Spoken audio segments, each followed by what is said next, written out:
Hello and welcome to another video about Wise Feline. In this video I'm going to show you how to implement considerations and actions in C++. This is the simple FPS demo that we have and you can download from our documentation. These have a set of actions and considerations. Almost all of them are in C++. One is in blueprints. So to implement an action or a consideration in C++, what you need to do is to basically, let's look at a consideration. This is our health consideration. This can work both on a target and also on the object which is executing basically the consideration itself. So a consideration need to derive from a class called WF consideration. This class has two important functions to override. One is called getValue, which actually has to return the score for this consideration, which should be between 0 and 1. And another is begin_play. And since these are blueprint native events, the C++ code will be like have an underscore implementation at the end. That's Unreal conventions, nothing to do with us. And what this consideration does is that basically in the getValue, it checks if the consideration needs a target, then it basically tries to cast the target into a character. And if it doesn't need a target, it will try to get the actor which is controlling this AI, the pawn which basically is associated with the AI controller having this. And then whatever, like which of them it was, if it was something castable to the character, then it will get its health component and get the health value and divide it by the maximum health, and it will be the score. You can derive the score from whatever you want, and if it's not something which is like basically, if for example you have targets and one of the targets is not a character, then none of these will be true, and then will return 0, so this action will not be considered, basically, whatever it is. And as you can see here, we can implement the snapshot functionality for the considerations if you want to, and snapshots are for visual logger, which we'll describe in another video. So this is how you do implement a consideration. We can look at another one if we want.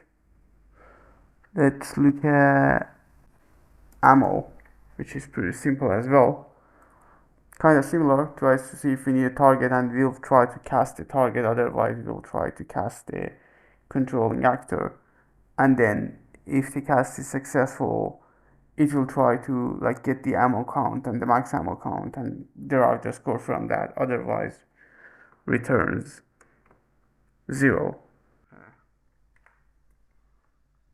And some of the considerations might only work with targets, like target line of sight. So this consideration will only make sense if you have a consideration with targets. So you check if the target that you got is not null, so it's not destroyed and it's valid, and then you check that you got an AI controller, because we are getting line of sight from the AI controller. And if that was like, if you had that, we check if you have line of sight. In that case we return 1, otherwise we return 0. This consideration is kind of binary, so either it will return 1 or 0. You either have line of sight or you don't, so there's nothing in the middle, right? So but we could make a consideration which says, do we have a good shot angle? That was different. Then you should have line of sight for something non-zero, but different angles might be better or worse depending on the spread of your weapon and other factors. But what about actions? An action, similar to a consideration, let's look at fire or shoot action, should derive from a class. The class is WF action. As you could have guessed, there are several functions which you can implement. As you can see here, there is begin_play. Begin_play basically executes only once when the action is instantiated.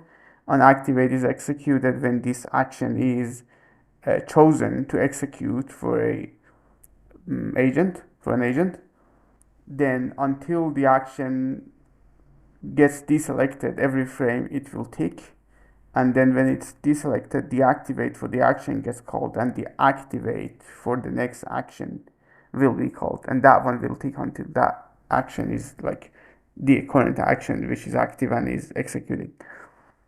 Update targets is separate from that. Actions which need targets like shoot will implement this method, and this have a frequency different from the action score evaluation. Update targets needs to fill the list of targets in.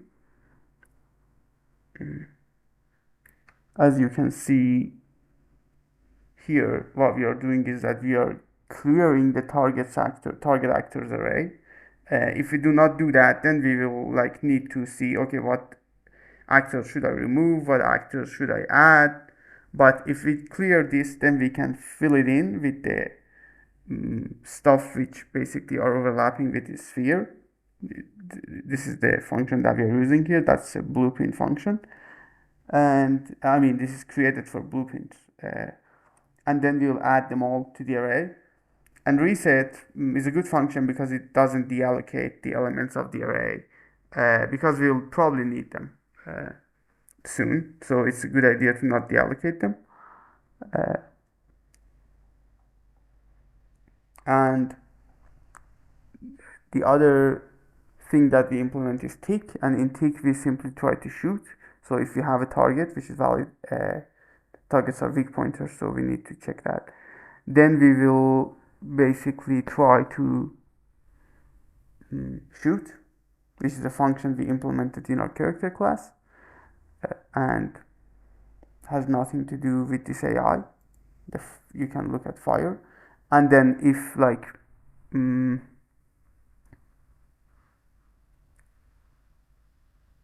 are looking at the target, we can shoot, and otherwise we stop firing.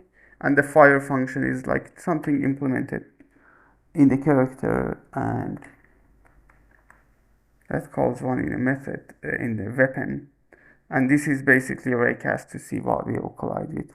Nothing special, but the AI isn't considered with how you implement that in that action. The only thing it's considered with is that okay, I want to shoot or stop shooting. And in the activate, what we do is that we tell our character to stop firing if it's still firing. That's important in the character code and weapon code that we have in the sample. But you get the gist of it, that how you basically implement an action. Let's look at another one which is simpler, like pickup. Pickup action gets executed when we are close to a pickup and we want to grab it. So in unactivate, what we do is that we check to see if we are valid, then we will just call pickup, and pickup basically picks the pickup which is in our area. How we get that is basically an overlap. We put the pickup in a variable, which we check here in this method, and if overlap pickup exists, then we will call it unused, so it can override whatever it wants to do when we want to use it, and then we set our overlap pickup to null pointer, so it cannot be reused again and again. And one important function we have is finished. When an action finishes its job, whatever it is, it's moving to a target or shooting or whatever, it can call finish. And then when it calls finished, the evaluation on the brain happens as soon as we call this. Otherwise, it has to wait 0.1 seconds until the next evaluation time, which doesn't look good because the AI stops doing anything useful. So that's how you implement an action and the consideration in C++, and the rest is not different at all. When you open a behavior, you cannot find out which of the actions or considerations are made in blueprints or in C++, as the rest of Unreal is. I hope this is useful, and goodbye until the next video.